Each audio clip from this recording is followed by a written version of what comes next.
Hello and greetings from Iceland. Day 3 of eruption number 12 has begun, and it's appropriate to start with the good news since the village Grindavik has been reopened for travelers. But that may be the only good news today because it's all downhill from here, especially when it comes to tourism. And one of the main questions is, of course, can tourists visit the volcano? And officially, the answer is no. It is possible to send long-range drones up there to some of the remaining craters, but those options are, however, very restricted, like it's not easy to find a good parking spot. And to sneak up there, it could put you in troubles with the law. But the main problem is, like I mentioned yesterday, the air pollution.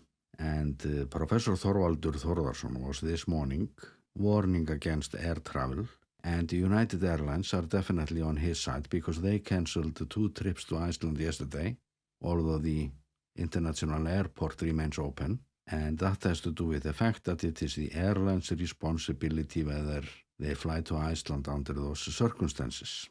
And the last thing that we need around here is literally playing with fire when it comes to safety. So I cannot avoid this topic. And although I directly and indirectly encourage travel to my beautiful island, large parts of it are unbearably dull these days, and a major disappointment for photographers especially, and it will be so for the next days. So this is nothing less than a major bummer for us. And if I were to give a good advice to a friend coming to Iceland, I would tell him to wait for a week at least and talk to me then. Sudden and unexpected weather changes might, of course, help us, but I'm just stuck here in the north now with my windows closed, and the faulty part that ended my summer tours for at least a week more was not as much of a bummer than I thought at first, because there is nothing to film out there, meaning that I will upload more now in July than I expected.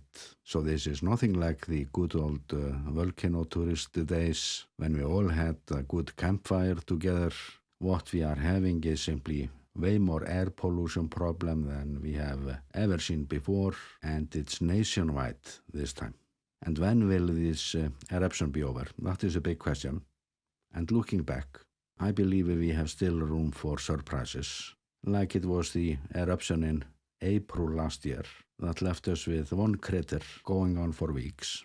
And scientists have sometimes suggested that continuous flow through the magma chamber of Svartsengi up to the craters could be the case. And such continuous flow is the nature of sealed volcanoes. Such eruptions can go on for a long, long time, and they come up with some of the largest lava structures in my country. And we have over 20 such formations on the Reykjanes Peninsula alone, of all shapes and sizes, and one of them is actually beside the Sundhnúkar craters. And as things looked for a while, during the first eruption in 2021, we were for a while under the impression that we had a sealed volcano in the making. That eruption started in a valley, but that valley looks like this today. So the possible surprise element, or one of them, is a long-lasting eruption, building up a very large crater. And when we look at the map, we don't have to go far to find a good example, or this sealed volcano, Þráinsskjöldur.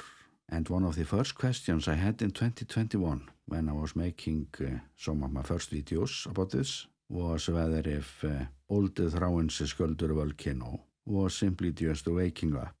And that question might even still be valid because all of those 12 eruptions so far, they occur very close to it. This is, however, just me speculating now, but it has to be clear though that it is too early to be going into sealed volcano formations.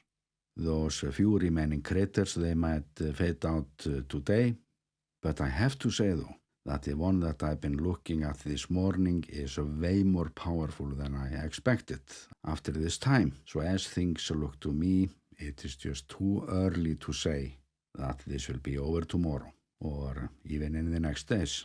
But there is no denying to it that this is not good for us. this is not just about air traffic safety, this is also about health, so it would be good to get rid of this sooner than later. And with that, I'm sending you best regards from the volcano island, Iceland.